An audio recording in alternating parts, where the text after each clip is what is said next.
The people of Nigeria are paying a deadly price for importing Europe's dirty fuel. The government of this most populous country in Africa has failed to stop the importation of these toxin-heavy fuel manufactured in Europe. Tens of thousands of Nigerians die every year due to pollution, and now the masses are saying enough is enough. No to dirty, no to dirty, no to dirty, no to dirty, say no to dirty, say no to dirty. Hello, I'm Mubarak Kenya, and a warm welcome to this week's edition of Africa Today. We are going to focus on how Nigeria is importing dirty fuel from Europe. This fuel is having devastating effects on the health of Nigerians and the country's environment. In the second segment of our program, we're going to talk about the ongoing conflict over Ethiopia's massive hydroelectric dam being built on the Nile River. This project is opposed by Egypt and Sudan. Egypt's President Abdel Fattah el-Sisi recently warned Ethiopia of risk of conflict over its giant dam.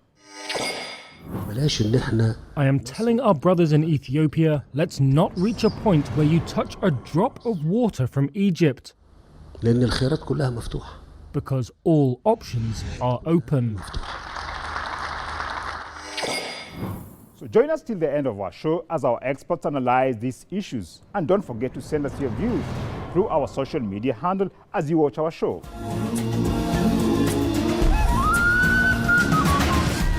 Europe selling dirty oil to Nigeria.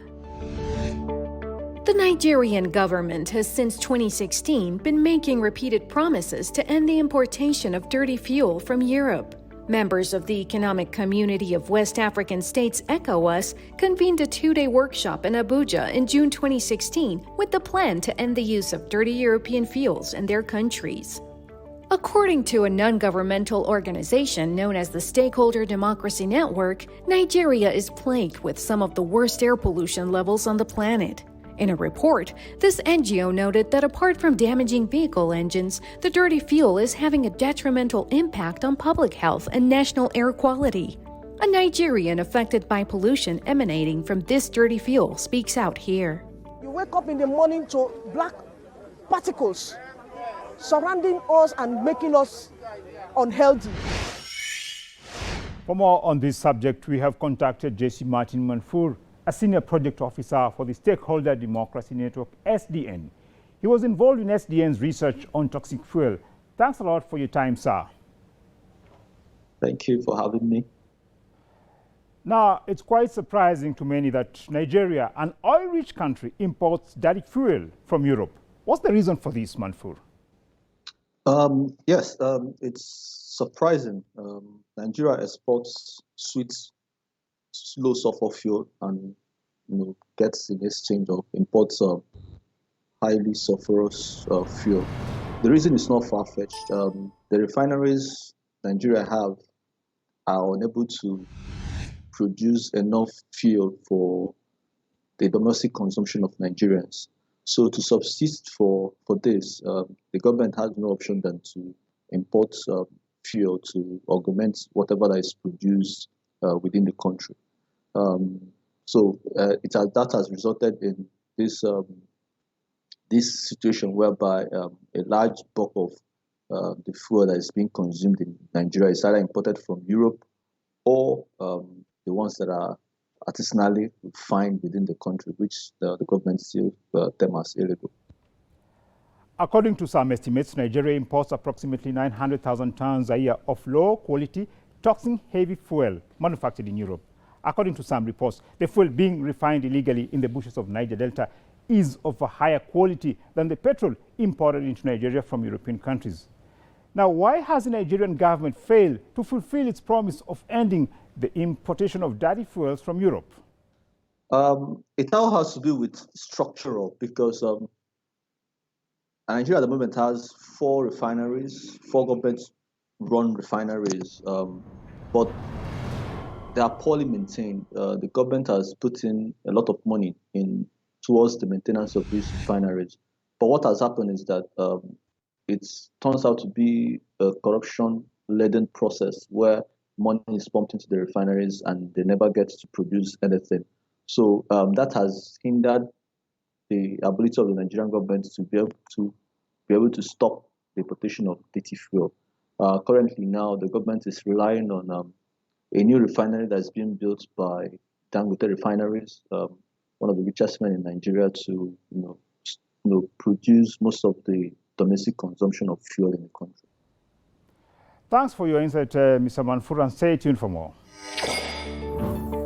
The European Union says it has adopted ambitious new targets to curb climate change. However, in a clear case of double standards, low-grade diesel imported from Europe to Nigeria exceeds daily EU pollution limits by up to 204 times. For petrol, the pollution emissions are around 43 times higher than legal EU levels. David Ogolar, the executive director of Africa Network for the Environment and Economic Justice, has been leading a campaign to stop the importation of dirty fuel from Europe to Nigeria. The Swiss trading companies and other companies that are importing dirty fuel into Nigeria need to know that they do have a corporate social responsibility that is expected from them, that they should help to bring clean fuel to Nigeria. Now, Nigeria is among many African countries still using dangerous, low-grade, high-sulfur fuels, which have long been banned in Western countries. So why are European countries dumping this dirty fuel in Africa? I think it's cheaper for the process of refining fuel to remove the huge sulfur. It's more costly when compared to exporting intercities, and markets such as unregulated markets such as Nigeria and the West African sub-region leaves open the opportunity for people to sharp business practices to send this thing to unregulated markets such as that in West Africa. So it's left for Nigerian governments to make sure that they tighten the standards that they have within the country. Then they will now be able to enforce and ensure that only quality fuel that meets their standards can come into the country. Otherwise, businesses who are looking for ways to maximize profit will always find ways to bring this sulfur-laden fuel into the country. Clearly, it's up to the Nigerian government to stop these unscrupulous European oil companies from dumping their dirty oil in Africa. Nigeria now has some of the world's most polluted cities, and this is partly due to the use of these dirty fuels from Europe. This dirty fuel is a major contributor to Nigeria's public health crisis, with the latest data suggesting around 114,000 people die due to air pollution-related causes every year. In Lagos, a World Bank study estimates air pollution resulted in 11,200 premature deaths in 2018 alone. Now, Mr. Manfur, how is this dirty fuel from Europe impacting on the health of the people of Nigeria and the country's environment? It has huge environmental and health impact. For instance, the city of Port Harcourt, where I live, since 2016, have been suffering from what we term black soot, where particulate matter is in the air and goes into the lungs and nostrils of individuals.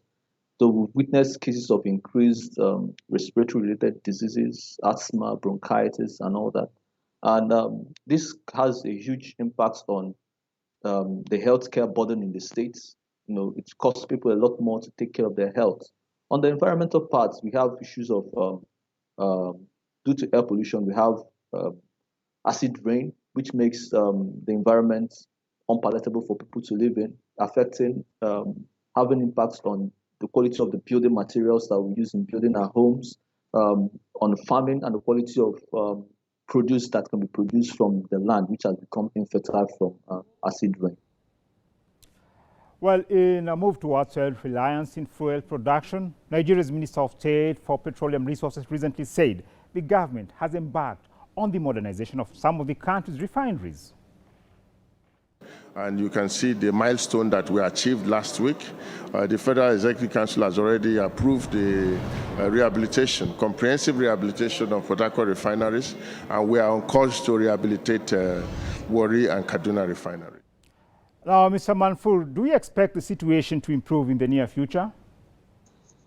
I'll say yes. Two things, and two reasons for that is, first, the ECOWAS sub-region is working with United Nations Environment Program, is trying to push for the adoption of a standard for fuel use within the sub-region.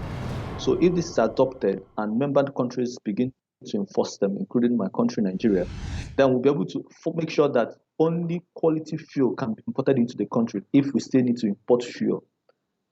And that way, we'll reduce the amount of sulfur in our fuels that we use in the country.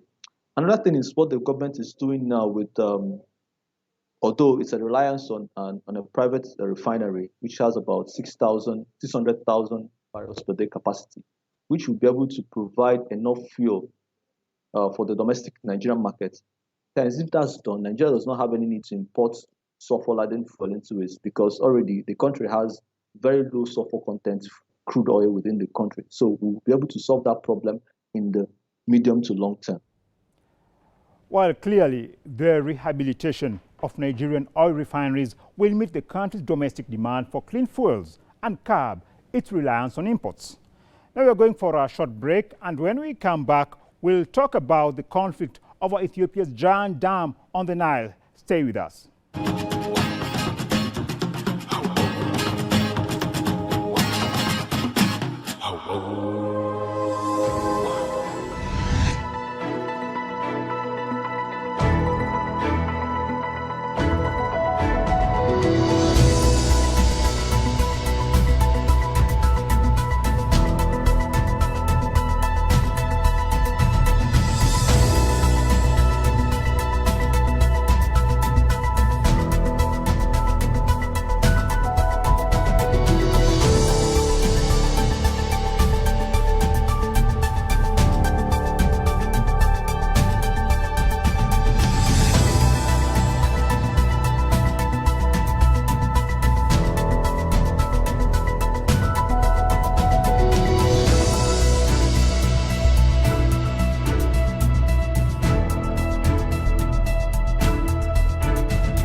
Missions of my life today.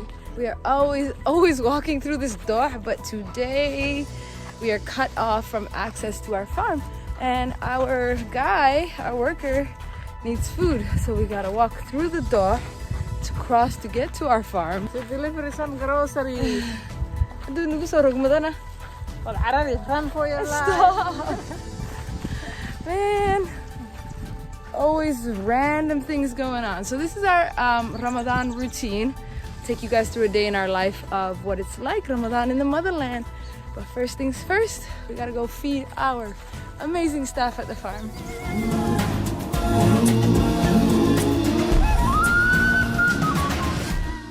Deadlock over Ethiopia's dam.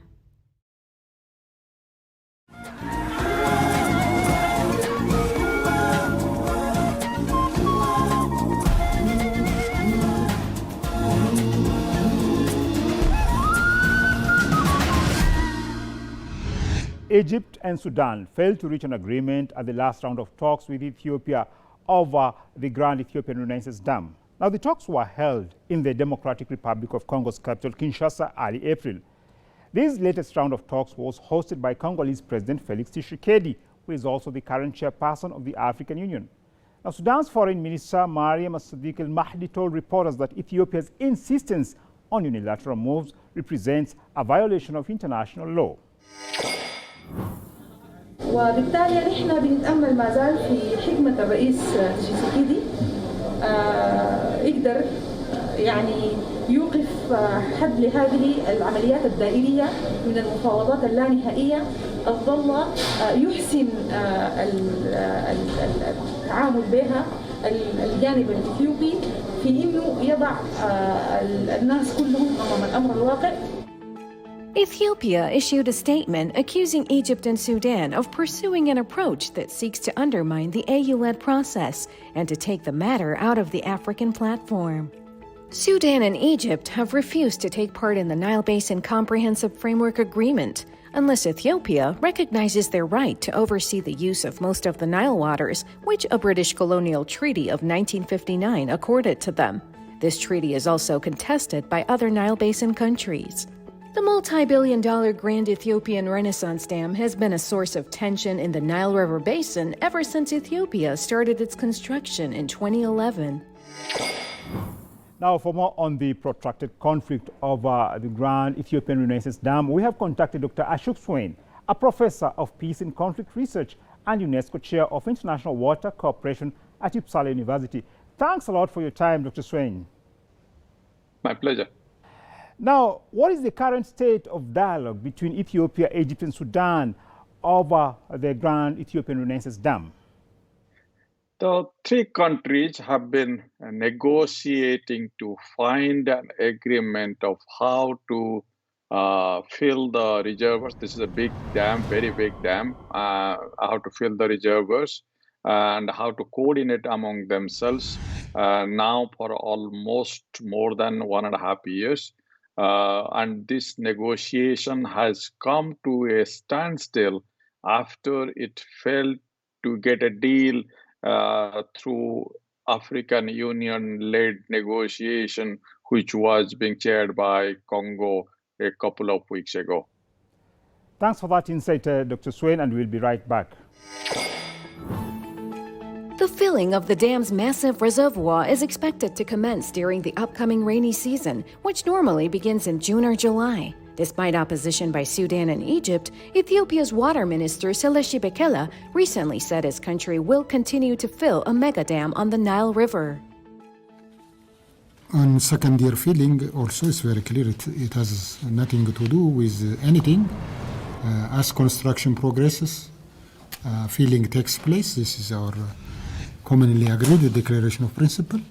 We don't deviate from that at all.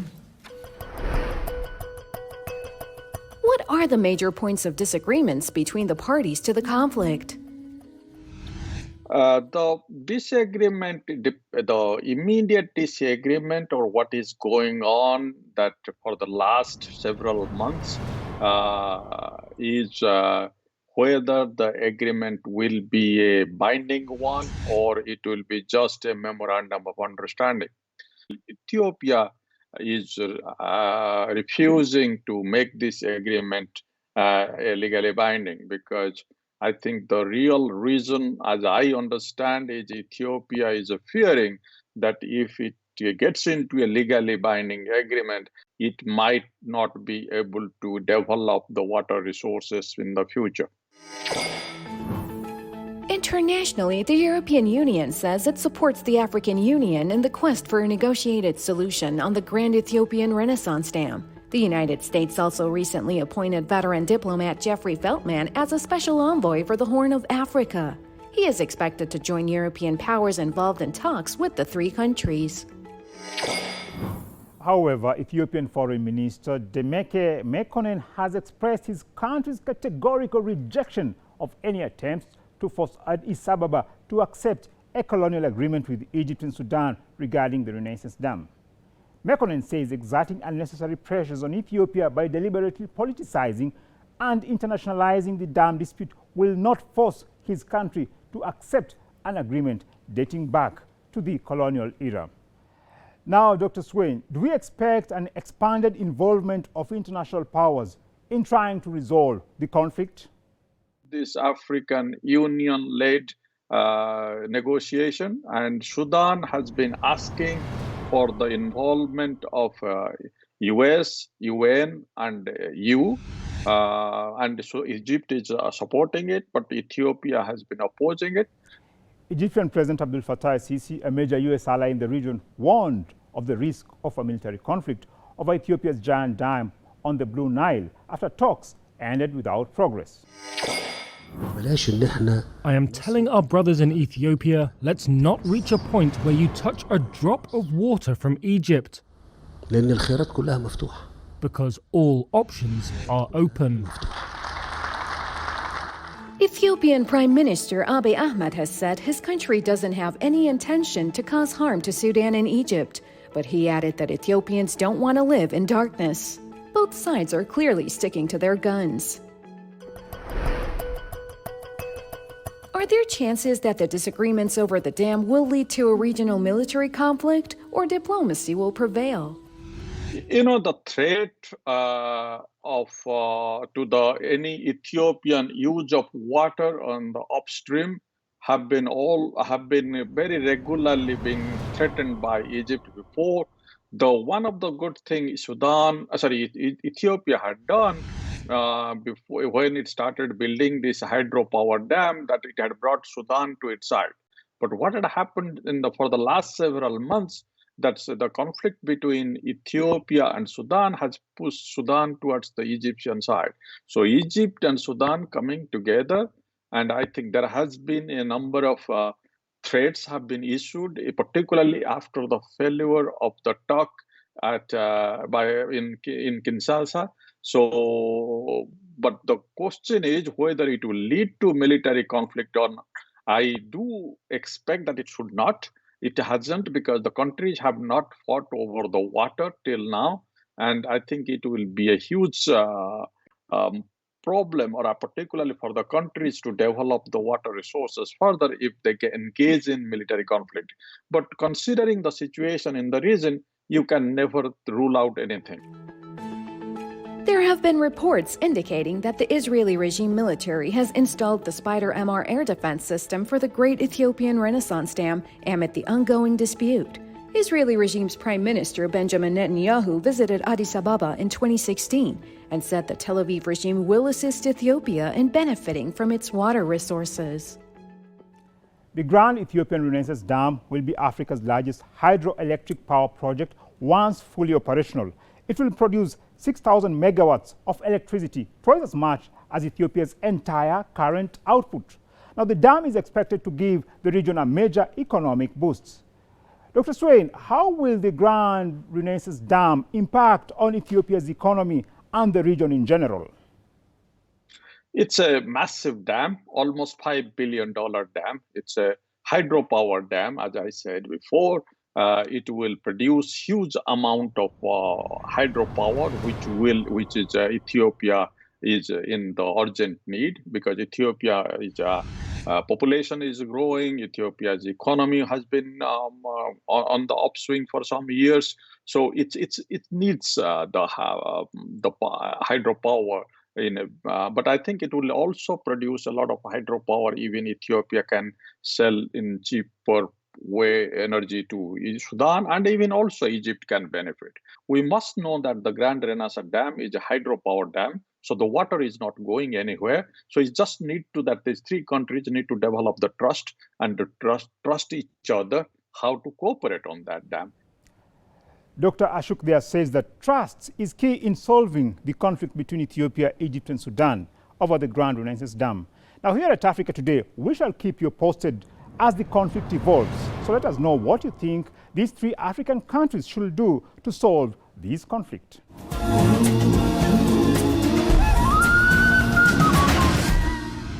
And that wraps it up for this week's edition of Africa Today. Thanks a lot for watching, and goodbye for now.